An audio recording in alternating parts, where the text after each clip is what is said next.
ሰበር ዜና ምሽቱን ቤተ መንግስቱ በፍንዳታ ተናወጠ። ከባድ ተኩስም ተከፈተ። ህወሓት ጦርነት አውጇል። 4 ኪሎ ተተራምሷል። መቀለ በጦር ጄቶች ተከቧል። የኤርትራ ጦርም ወደ ኢትዮጵያ ድንበር ዘልቆ ገብቷል። የአክብሮት ሰላምታችን በያላችሁበት ይድረስ። የተወደዳችሁ የኢትዮ ፖስት ሚዲያ ቤተሰቦች እንደምን አላችሁ? ከረጅም ቀናት በኋላ አዳዲስ መረጃዎችን ይዘን ወደ ስራችን ተመልሰናል። በዚህ ሰዓት የወጡ አዳዲስ ሰበር መረጃዎችን በዝርዝር ወደ እናንተ እናደርሳለን። በቅድሚያ አበይት ነጥቦቹን በማስተዋወቅ እንጀምራለን። የተፈራው ሆኗል። የኤርትራና የህወሓት ጦር በፌደራል መንግስቱ ላይ ይፋዊ ወታደራዊ ዘመቻ ጀምሯል። ከኢትዮጵያ ፌደራል መንግስት ጋር ያለውን የግንኙነት ገመድ የበጠሰው የህወሓት ቡድን ከኤርትራ ጦር ጋር በመተባበር አዲስ ወታደራዊ ዘመቻ መጀመሩን ገልጿል። የፌደራል መንግስቱ በበኩሉ በጦር ጄቶች መቀለ ከተማን መክበብ መጀመሩ ተገልጿል። የአየር ኃይል የጦር ጄቶች ከተማውን መክበባቸውን ተከትሎ በመቀለ ከተማ ከፍተኛ ውጥረትና መረበሽ ተፈጥሯል። በዝርዝር እናስደምጣችኋለን። በሌላኛው ሰበር መረጃችን ቤተ መንግስቱ በተኩስ ተናውጧል። ምሽቱን መላው ከተማ በተኩስ ሲናወጥ አድሯል።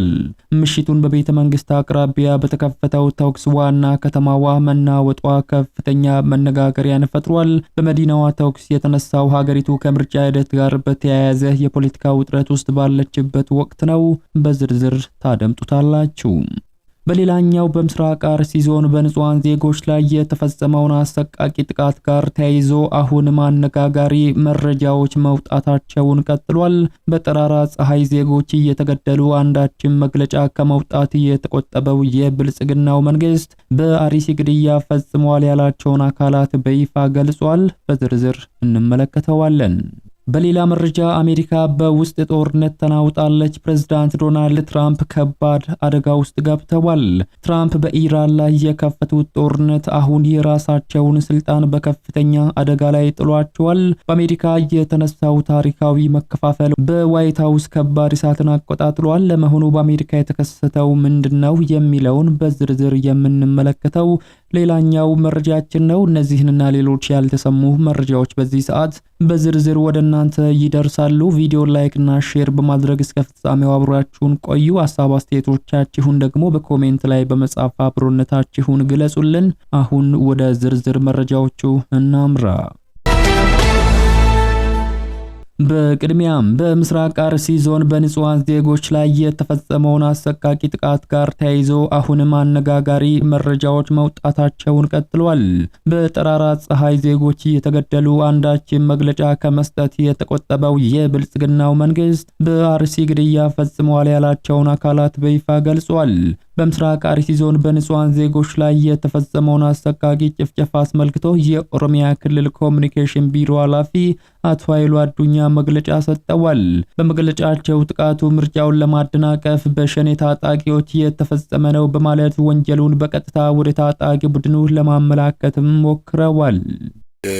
ሰባተኛ ዙር ጠቅላላ ሀገራዊ ምርጫውን ለማደናቀፍ ከታሪካዊ ጠላቶቻችን ተልዕኮ ወስዶ ስምሪቱን ሰጥቶ ተንቀሳቅሶ ነበር። ነገር ግን በአሳኮ ወረዳ ላይ ጥቃት ፈጽሟል። በጥቃቱም የንጹሃን ዜጎቻችን ህይወት አልፏል። ይሄን ብቻም ሳይሆን በቤተ ክርስቲያን ላይ ያነጣጠረ ጥቃትን ፈጽሟል። ይሄ ከአሸባሪው ቡድን ባህር የሚመነጭ ነው። ይሁን እንጂ ይህ አይነቱ መግለጫ በየጊዜው ለሚራገፉት ንጹሃን ዜጎች ህይወት ዘላቂ ዋስትና ከመስጠትና ተጠያቂነትን ከማረጋገጥ ይልቅ ፍጹም አቅመ ቢስነትና ተቃዋሚ ኃላፊነትን የመሸሽ ስልታዊ አካሄድን ቁልጭ አድርጎ አመላክቷል ሲሉ በርካቶች አስተያየታቸውን ሰጥተዋል። የታጠቁ ኃይሎች ወንጀል መፈጸማቸው ባይካድም የመንግስት ዋነኛ ህገ መንግስታዊ ግዴታ የዜጎችን ደህንነት አስቀድሞ መጠበቅና መሰል ጥቃቶችን ማክሸፍ ቢሆንም የኦሮሚያ ክልልም ሆነ የፌደራል መንግስቱ በየቦታው እልቂት በተፈጸመ ቁጥር በደቂቃዎች ውስጥ ዝግጁ የሆነውን የታጣቂዎች ሴራ ነው የሚለውን ሰበብ በመደርደር የራሳቸውን የስለላና የደህንነት መዋቅር ውድቀትን ለመሸፈን እየሞከሩም ይገኛሉ። በመግለጫው ላይ ስለ ወንጀለኞቹ መታደንና ስለ ተፈናቃዮች መመለስ መነገሩ የተለመደ ቢሆንም በቸልተኝነት ወይንም በባለስልጣናት መመሳጠር ለተፈጠረው የደህንነት ክፍተት ማንንም የመንግስት አካል ኃላፊነት ወስዶ ሲጠየቅ ወይንም ከስልጣን ሲነሳ አለመታየቱ በህዝቡ ዘንድ ቅሬታን ፈጥሯል። ወደ ቀጣዩ መረጃችን ስናመራ አሜሪካ በውስጥ ጦርነት መናወጥም ጀምራለች። ፕሬዝዳንት ዶናልድ ትራምፕ ከባድ አደጋ ውስጥ ገብተዋል። ትራምፕ በኢራን ላይ የከፈቱት ጦርነት አሁን የራሳቸውን ስልጣን በከፍተኛ አደጋ ላይ ጥሎታል።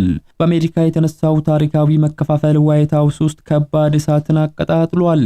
በኢራን ላይ ጦርነት ያወጁት ትራምፕ ላይ ከባድ ተቃውሞ ተነስቷል። ስልጣናቸውም አደጋ ላይ ወድቋል። የአሜሪካ የህዝብ ተወካዮች ምክር ቤት ፕሬዝዳንት ዶናልድ ትራምፕ በኢራን ላይ ተጨማሪ ጥቃት እንዳይፈጽሙ የሚያደርግ ውሳኔን አስተላልፏል።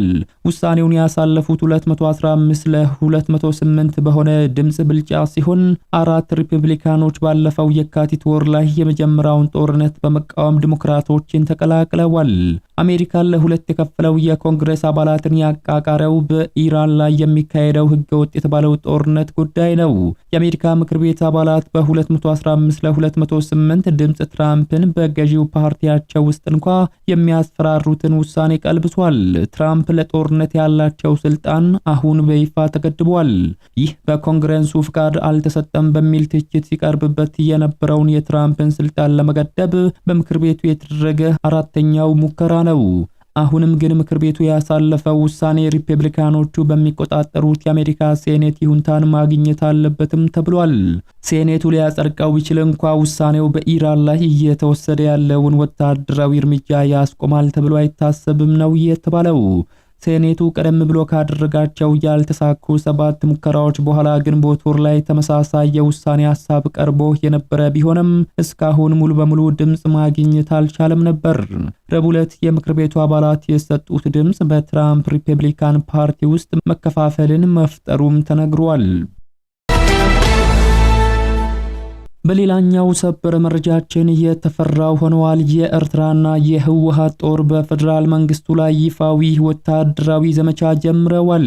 ከኢትዮጵያ ፌደራል መንግስት ጋር ያለውን የግንኙነት ገመድ የበጠሰው የህወሓት ቡድን ከኤርትራ ጦር ጋር በመተባበር አዲስ ወታደራዊ ዘመቻ መጀመሩ ተገልጿል። የፌደራል መንግስቱ በበኩሉ በጦር ጄቶች መቀለ ከተማን መክበብ መጀመሩ ተገልጿል። የኢትዮጵያ አየር ኃይል የጦር ጄቶች ከተማውን መክበባቸውን ተከትሎ በመቀለ ከተማ ከፍተኛ ውጥረትና መረበሽ ተፈጥሯል ነው የተባለው። በትግራይና በኤርትራ አዋሳኝ ድንበር አካባቢ ለመጀመሪያ ጊዜ በሁለቱ አካላት መካከል ወታደራዊ ሰራዊቶች መካከል ቀጥተኛ ግንኙነትና የጦር ዝግጅት በይፋ መደረጉ ተሰምቷል። ቀደም ሲል ጽምዶ በመባል በሚታወቀው የድንበር አካባቢ የነበረውና በዋናነት በህዝብ ለህዝብ መስተጋብርና በባህላዊ ትስስር ላይ ብቻ ተወስኖ የቆየው ግንኙነት አሁን ላይ መልክና ይዘቱን በመቀየር በሁለቱ ወታደራዊ ኃይሎች መካከል ወደ ተደረገ ይፋዊ የጋራ መግባባት መድረክ መሸጋገሩም ታውቋል። በሁለቱ ሰራዊቶች መካከል በተደረገው በዚህ አዲስ ግንኙነት ላይ በቀጣይም ትብብሩን ይበልጥ ለማጠናከር የሚያስችል የአብሮነት መግባባት ፕሮግራም የተከናወነ ሲሆን ይህ ክስተት በምስራቅ አፍሪካና በኢትዮጵያ የፖለቲካ መልክዓ ምድር ላይ አዲስ ስትራቴጂካዊ ምዕራፍ ሊከፍት እንደሚችል ተንታኞች እየተናገሩ ነው። ይህ በድንበር አካባቢ የተጀመረው አዲስ ወታደራዊ ትብብርና መቀራረብ ከፕሪቶሪያው የሰላም ስምምነት ማግስት በክልሉ እየታዩ ባሉት የፖለቲካ ተለዋዋጭነቶችና የውስጥ ሽግግሮች ውስጥ ትልቅ ትርጉም የሚሰጥ ነው። የሰላም ስምምነቱን ተከትሎ በትግራይ ክልልና በማዕከላዊ መንግስቱ መካከል በተለያዩ አስተዳደራዊና የጸጥታ ጉዳዮች አለመግባባቶች በሚሰሙበት በዚህ ወቅት የክልሉ ታጣቂ ኃይሎች ከጎረቤት ሀገር ጦር ጋር ቀጥተኛ ግንኙነት መፍጠራቸው በክልላዊ ደህንነትና በድንበር ጥበቃ ረገድ አዲስ ስምምነቶች ሊኖር እንደሚችል ያመለክታል። በሌላ በኩል ይህ በፌደራል መንግስቱ ይፋዊ እውቅና ወይንም ቀጥተኛ ተሳትፎ ውጪ የተከናወነ የሚመስለው ወታደራዊ ግንኙነት የጠቅላይ ሚኒስትር አብይ አህመድ አስተዳደር አቅምና ስልጣንን የሚፈታተን ሆኗል።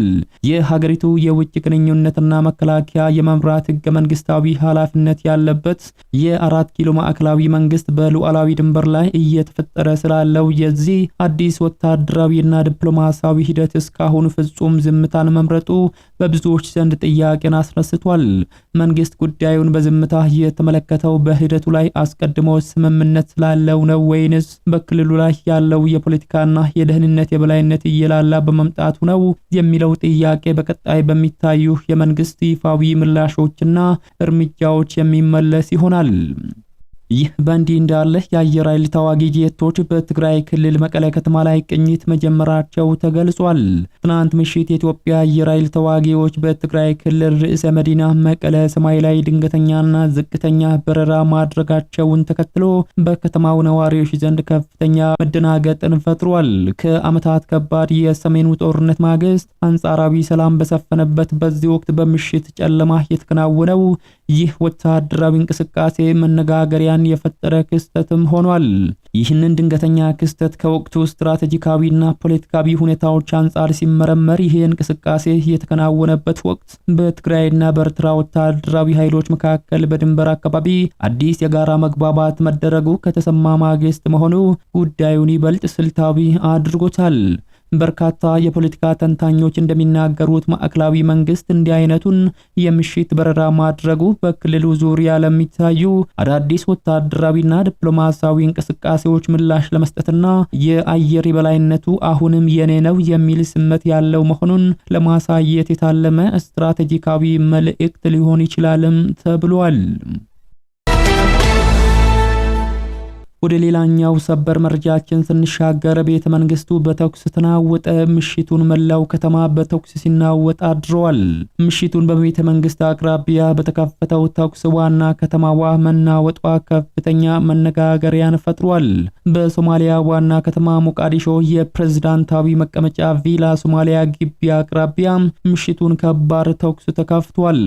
በመዲናዋ ተኩስ የተነሳው ሀገሪቱ ከምርጫ ሂደት ጋር በተያያዘ የፖለቲካ ውጥረት ውስጥ ባለችበት ወቅት ነው።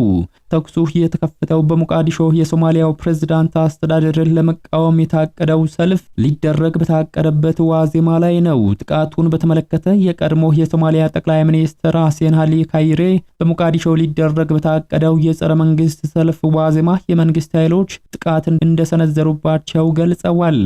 ካይሬ በማህበራዊ ሚዲያ ገጻቸው ላይ ባሰፈሩት መልእክት ጊዜው ያለፈባቸው ፕሬዝዳንት በሚያዙት ኃይሎች ጥቃት ተከፍቶብናል ሲሉ ጥቃቱ በተያዘው ቀን ሊደረግ በታቀደው ሰላማዊ ሰልፍ ዝግጅት ወቅት የተፈጸመ መሆኑን አስታውቀዋል።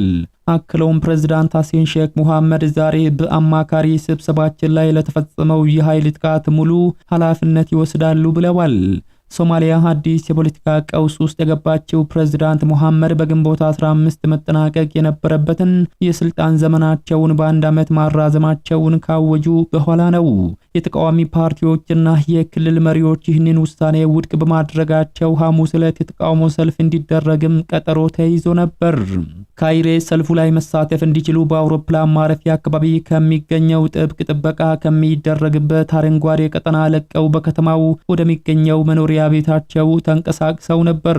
የአጃንስ ፍራንስ ፕሬስ የዜና ወኪል ጋዜጠኞች እንደተናገሩት ካይሬ ቤት አቅራቢያ በሚገኘው የሐውል ዋዳጋ ወረዳ ነዋሪዎች በፍርሃት ውስጥ ሆነው ያነሷቸውን ምስሎችን አጋርተዋል። በአካባቢው የነበሩ የዓይን እማኞች የታጠቁ የተቃዋሚ ኃይሎች ከሶማሊያ ፖሊስ ጋር ሲጋጩ ማየታቸውንም ለዜና ወኪሉ ተናግረዋል። የአካባቢው ነዋሪ ሳሌምባ መሐመድ የተባለው ግለሰብ እንደተናገረው ተኩሱ ለረጅም ደቂቃ ያህል ቀጥሎ ነበር። እንዲያውም የአርፒጂ የሮኬት ተወንጫፊዎችን ጨምሮ ተጠቅመዋል። የፍንዳታው ድምጽ በአካባቢው ባለ ሰፈሮች ላይ ሁሉ ይሰማ ነበር ብሏል።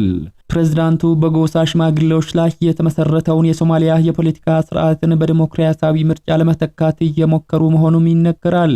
ሙሐመድ በፓርላማ በኩል በወጣው አዲስ ህገ መንግስት መሰረት ለምርጫው መነሻ የሚሆን ማዕቀፍ በመዘጋጀቱ ተጨማሪ የ1 ዓመት የስልጣን ዘመን እንዲሰጣቸው ይከራከራሉ። ነገር ግን ሀገሪቱ በተቀናቃኝ ጎሳዎች መካከል በተከፋፈለችበትና አብዛኛው ክፍል በአልቃይዳ ግንኙነት ባለው አልሸባብ ቁጥጥር ስር ባለበት ሁኔታ ጥቂት የአካባቢ ምርጫዎችን ከመጥቀስ ውጪ ለምርጫው ዝግጅት ብዙ መሻሻል አልታየም ተብሏል። የተቃዋሚና የክልል መሪዎች ሙሐመድ ስልጣን ለማማከል እየሞከሩ ነው በማለት የፕሬዝዳንቱን እቅድ በጥብቅ ይቃወማሉ።